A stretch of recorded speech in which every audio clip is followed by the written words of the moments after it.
Welcome to our channel career making guidance.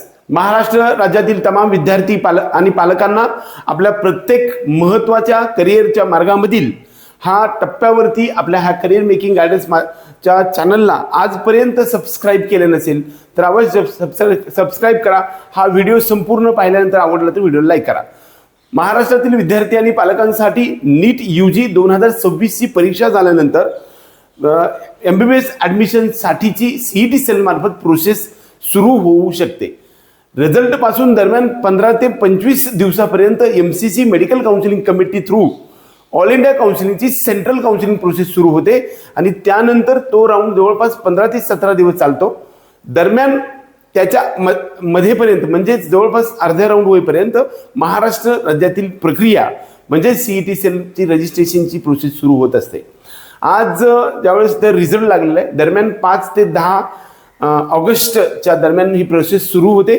आज एक नवीन संदेश तुम्हाला घेऊन आलोय, ते म्हणजे महाराष्ट्र राज्यामध्ये असणाऱ्या सर्व semi government medical colleges MBBS कॉलेजेसमध्ये जो फी मध्ये वाढ झालेली आहे त्या फी मध्ये वाढ या 2025-26-27 साठी म्हणजे जे सध्या रिसेंट ॲडमिशन घेणाऱ्या विद्यार्थ्यांसाठी काही कॉलेजेसमध्ये फी मध्ये वाढ झाली त्याच्या संदर्भात आज आपण चर्चा करणार आहे।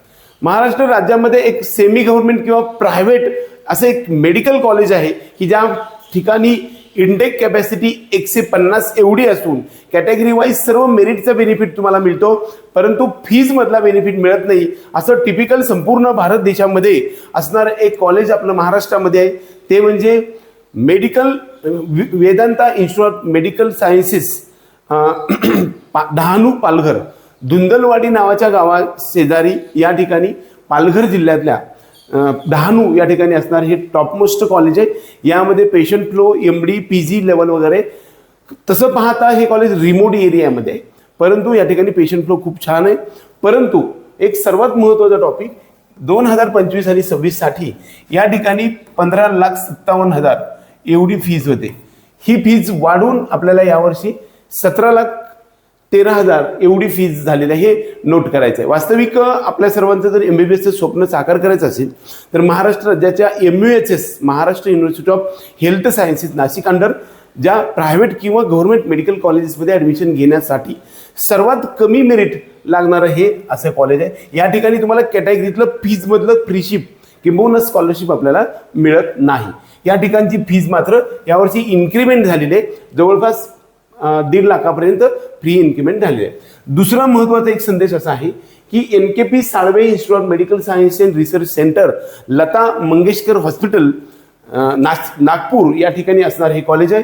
या ठिकाणची सुद्धा फी मध्ये वाढ झालेली आहे, मात्र या ठिकाणची फीज जी पाठीमागे 12 लाख वगैरे होती ही फीज आपल्याला यावर्षी 15,63,000 एवढी फीज पर इयर आपल्याला भरावी लागणार आहे नीट यूजी 2026 मध्ये ॲडमिशन घेणाऱ्या विद्यार्थ्यांसाठी।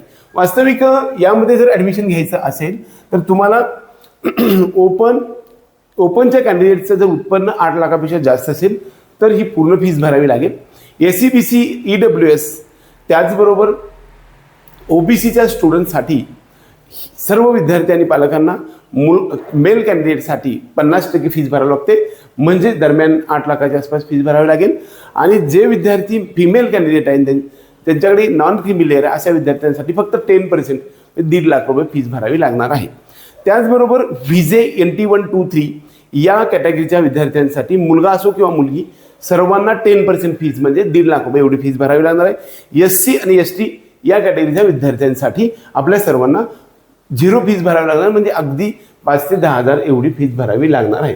त्यानंतर महाराष्ट्र राज्यामध्ये असणाऱ्या सर्व प्रायव्हेट किंवा सेमी गव्हर्नमेंट कॉलेजेसमध्ये नंबर 1चं एक कॉलेज आहे की पेशंट फ्लो असेल किंबहुना हॉस्पिटल असेल किंवा कॅम्पस या दृष्टिकोनातून आम्ही याला नंबर 1 कॉलेज म्हणतो, ते म्हणजे MVP संचलित doctor Vasantrao Pawar medical college Nashik Adgaon या ठिकाणी असणार हे कॉलेज आहे।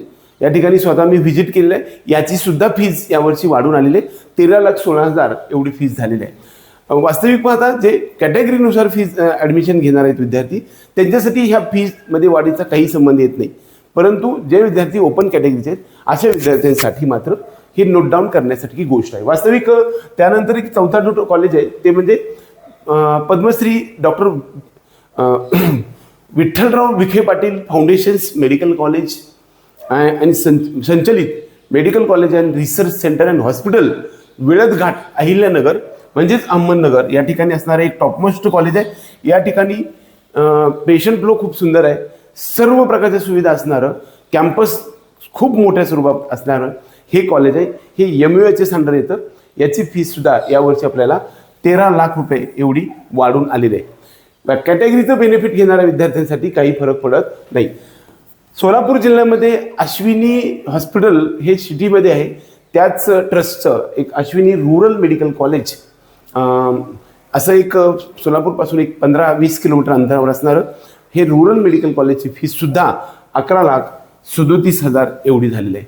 वास्तविक सर्व विद्यार्थी आणि पालकांना हे एक नोट डाऊन करण्याची गोष्ट आहे, ती म्हणजे महाराष्ट्र राज्यामधल्या सर्व कॉलेजेसची फी दरवर्षी रिवाईज होत असते. कदाचित त्याच्यामध्ये 3 प्रकारच्या कमिट्या असतात. त्या कमिटीमध्ये local investigation committee, letter of intent, letter of permission या सर्व कमिट्या झाल्यानंतर शिक्षण शुल्क समिती म्हणजेच आपल्याला फी रेग्युलेटरी अथॉरिटी म्हणतो, म्हणजे त्याला आपण फ्रा म्हणतो, याच्याकडे ज्यावेळेस तुम्ही अप्लाय करतात, प्रत्येक कॉलेज अप्लाय करायचं असतं फी वाढीसाठी, आणि ज्यावेळेस सँक्शन होतं त्यानंतरच या गोष्टी आपल्याला उपलब्ध असू शकतात. महाराष्ट्रातील तमाम विद्यार्थी आणि पालकांना हा एक महत्त्वाचा संदेश देण्यासाठी मी तुमच्यासमोर आलो होतो. हा व्हिडिओ आवडला तर व्हिडिओला लाईक करा, त्याचबरोबर आपल्या चॅनलला सबस्क्राईब अवश्य करा. महाराष्ट्रामधील काउन्सिलिंगची प्रोसेस दरम्यान 15 ते 20 दिवसात सुरू होते. तोपर्यंत ज्या विद्यार्थ्यांना आपल्या पेड काउन्सिलिंग प्रोग्राममध्ये यायचे असे विद्यार्थी 94-21-066-225 त्याचबरोबर 95-11-79-13-10 या नंबरवरती पेड काउन्सिलिंग असं लिहून पाठवलं तर ऑल इंडिया त्याचबरोबर महाराष्ट्र स्टेट काउन्सिलिंगची प्रोसेस आम्ही फक्त 5,000 रुपये मात्रमध्ये तुम्हाला टोटल A पासून Z पर्यंत फॉर्म भरून देण्यापासून कॉलेजवरती पोहोचेपर्यंतची सर्व इन्फॉर्मेशन आणि करून देण्याची सर्व प्रक्रिया करतो. त्याचबरोबर ज्या विद्यार्थ्यांना कमी स्कोर आहे अशा विद्यार्थ्यांना मॅनेजमेंटमध्ये इन्स्टिट्यूशन कोटा, येणाऱ्या कोट्यामधील सुद्धा मार्गदर्शन आपल्याकडे 100% उपलब्ध आहे. आपल्या सर्व विद्यार्थी आणि पालकांना एक सर्वात मोठा प्रश्न पडलेला असतो की माझ्यापासून हे सेंटर किती दूर आहे, तुमचं ऑफिस कुठं आहे, हे डेली विचारले जातात. त्याच्यासाठी ते एक सर्वात महत्त्वाचा टॉपिक आहे की बऱ्यापैकी सर्व गोष्टी कोट्यामधून किंबहुना दिल्लीमधून हे काउन्सिलिंग सेंटर्स चालत होते. आपल्याला कसल्याही प्रकारचं अडचण येऊ देत नाही. महाराष्ट्रातल्या कुठल्याही कानाकोपऱ्यामध्ये तुम्ही असाल तर आपल्या व्हॉट्सअप ग्रुपमध्ये एकदा जॉईन झालं तर तिथून पुढे PDF माध्यमातून, व्हिडिओच्या माध्यमातून, प्रत्यक्ष भेटीच्या माध्यमातून, फोनच्या माध्यमातून, मेसेजच्या माध्यमातून, लिंकच्या माध्यमातून कुठलीही प्रकारची क्वेरी रोज जरी मी माझ्या घराच्या शेजारी एखादा असेल आणि तो माझ्या ऑफिसला तो रोज द्यायला आला तर त्यापेक्षाही जास्त चांगलं ऑनलाईन पद्धतीनं होऊ शकतं. एवढाच संदेश या निमित्तानं सांगेल. कसल्याही प्रकारची पेड काउन्सिलिंग जॉईन करण्यासाठी अंतर किंवा ऑफिस असण्याची आवश्यकता नाही. हा सर्वात मोठा संदेश मी तुम्हाला सांगतोय. हे आजपर्यंत गेल्या 10 ते 11 वर्षापासून प्रूव्हन आहे. आपल्याकडे तंत्रज्ञ मार्गदर्शनाची टीम उपस्थित आहे. आपल्या सर्व विद्यार्थी आणि पालकांना तुमचा करिअरचा मार्ग सुकर बनावा एवढीच ईश्वरचरणी प्रार्थना करून आजचा हा व्हिडिओ संपवतो. जय हिंद.